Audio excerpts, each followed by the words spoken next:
What's up everyone, welcome to today's video. Welcome to the Video Game Price School channel. Thank you very much for tuning in. Here is a mathematical reality. 70% is greater than 30%.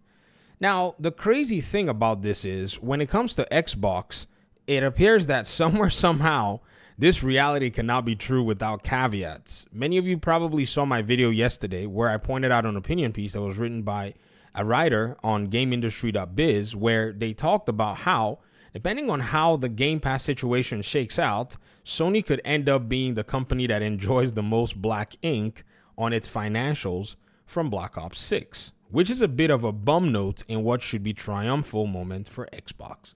So somewhere, somehow, this opinion piece is somewhat trying to, in a sense, suck the little, fun out of this whole thing, because you guys know that all of this has finally come to roost. And what I mean by finally coming to roost is pretty much the Insomniac leaks that we saw last year.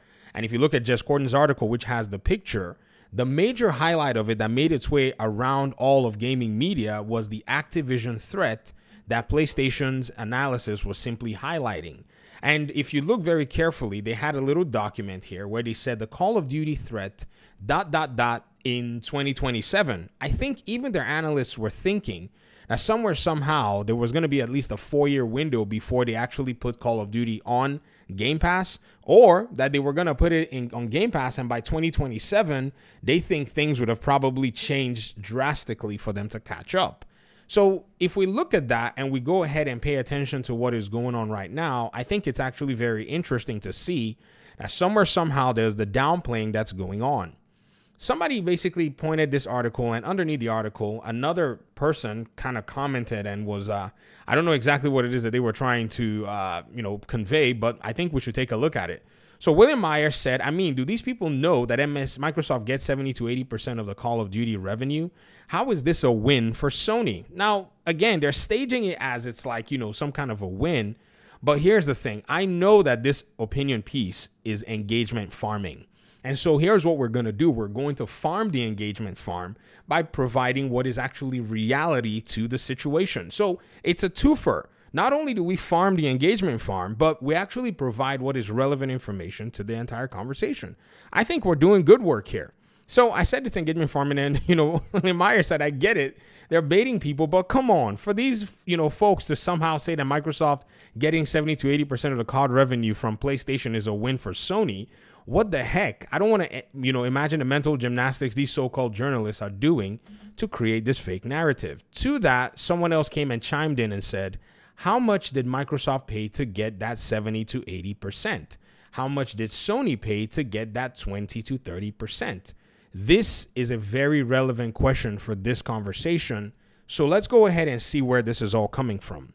When you say that Xbox Game Pass and Microsoft's new Call of Duty shiny toy and all that is going to make, some significant money for, Xbox compared to PlayStation, which PlayStation is kind of afraid of, you're going to see some folk come in and say, well, at least PlayStation didn't pay anything to make the money that they're making in terms of those, those revenue streams. Well, the reality is they've never really, had to pay the money. So that aside, the question here now is people are saying, well, they paid $70 billion to actually get that particular capability to earn 70% revenue from Activision. So what I did was I laid a trap. Whenever you see folk with these kinds of arguments, they're coming in bad faith. They're trying to, in a sense, and I wouldn't say, let me not say bad faith. They're coming with the perception that they want to kind of, in a sense, muddy the water or do kind of a gotcha, in a sense, right? So I asked and said, you mean development costs? We don't know yet. Because in order for you to be able to claim your revenue share for a product that you actually developed and made, you would have to actually have spent money developing and making the project. Because I know that is actually, in my opinion, the best metric that you can actually cite. So they said, what? Are you trolling, or did you not understand that the question with those percentages? I was referencing $70 billion Microsoft had to pay to get Activision. Ladies and gentlemen, believe you me, Microsoft did not pay $70 billion to just simply acquire Activision. They also acquired Blizzard and also acquired King. It was a package deal.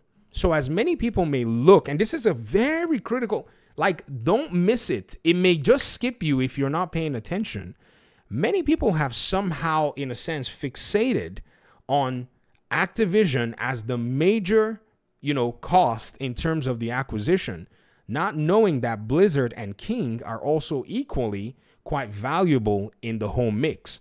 The challenge here now is we can't necessarily figure out what portion of the 70 billion is for Activision. Yes, we know majority of it is going to be the cost of Activision, but a significant amount would also be towards Blizzard, who, in my opinion, is basically, for the most part, an independent level, publisher. And then King, that publishes on mobile, that rakes in and brings in significant amounts of money.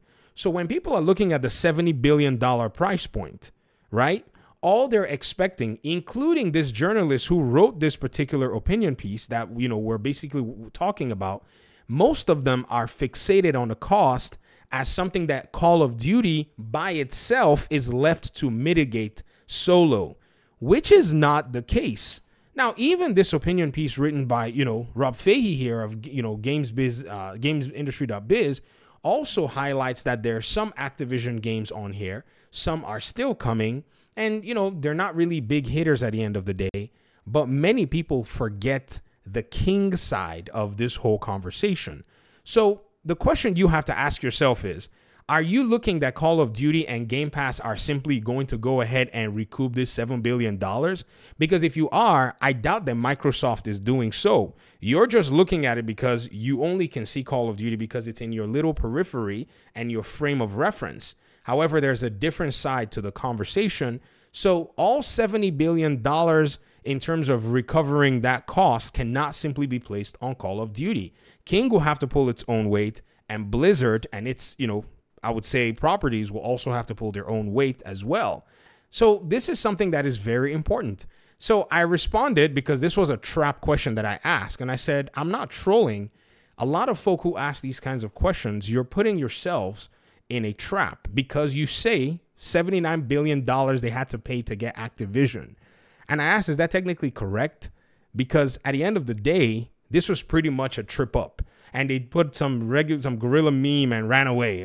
That's one thing about folk like that, because they basically have seen the error of what it is that they're asking. They didn't reply to the question. They didn't continue the conversation. They put some meme and said, you're trying to do some whatever. This is a strange behavior. And then they zapped out of, reference. And I'm not necessarily trying to one up anybody. I'm just pointing out something that I think this conversation has been missing for the longest time. Yes, Activision was a significant part of the acquisition, but many people have forgotten that Microsoft and its mobile side has also been needing to be strong. This was a one-time opportunity. I think this was a deal of deals. Like, you gain not only a major publisher in the in the PC and console space, annually bringing in basically the biggest revenue source, then you gain another significant layer of publishing as well, not necessarily the biggest with Blizzard in terms of some of their games, which is somewhat, also integrated into Activision, but then you go get mobile as well, which King was already killing it as well in the mobile space. So basically it took, Microsoft from, being in a sense, looking confusing in gaming to pretty much being a giant. Plus, what's even more beautiful is that the $70 billion was pretty much cash from Microsoft's reserve. They just literally pulled the money out and paid that, they basically paid that fee. They don't owe anybody, they only owe themselves, which at the end of the day, when you think about it, even if the money is kind of lost, that particular purchase goes into an expense category. This is why when many people are saying, Concord is the reason that, they're bringing Marvel Spider-Man to, this is PlayStation, bringing Marvel Spider-Man to PC much earlier. I'm like, yeah, there's a factor of that, but Concord is going to be basically a mitigator so PlayStation can pretty much keep its profits. They're going to get a tax write-off or credit depending on how, or what category the thing lands in. So we have to really look at finances from those particular directions. You want to do corporate finance? Well, welcome to corporate finance. And again, I saw some other comment with somebody saying, well, videos like these are annoying to me. And I'm like, you know what? Block the channel. Like, no one's begging you to watch, to be very honest, because this kind of content is for a very specific audience. And I get it. I don't want to sound rude. I don't want to sound, dismissive. But to be very honest, if you enjoy playing video games as the primary thing you want to do, then maybe content like this should probably not cross your periphery, because a lot of the stuff we're talking about from this particular perspective is not necessarily simply sticking with just, playing the video games. We just have a different, layer of interest that, I think resonates with some of us in this whole conversation. So how are we going to basically look at this particular Activision, Call of Duty Game Pass thing? I think it's going to be based on specific metrics that Xbox has within it. It's not going to tell you, even if it's profitable or not profitable or whatever. But at the end of the day, it's always been so profitable, especially from the PlayStation and PC side, that the Game Pass is now pretty much going to be that, cherry on top, where people who have not played Call of Duty in forever are probably going to be finding themselves in Call of Duty land and enjoying the game. So I think all of this is really interesting, ladies and gentlemen. I really love having these conversations because we really get to the bottom of what things, are. And one question no one has really asked in this space, nonetheless, and I've seen it, is how would you divide the $70 billion? Are you going to do a ratio of, what kind of ratio are you going to do with the $70 billion? You got to ask yourself that question because one thing a lot of people have not really paid attention to is there were 3 entities that were actually acquired with this package. They knew that, but they don't really point that out when they're looking for how the ROI is going to be calculated. Anyways, chat with me in the comment section. Let me hear your thoughts. Hopefully we'll talk pretty soon in another one. Peace out.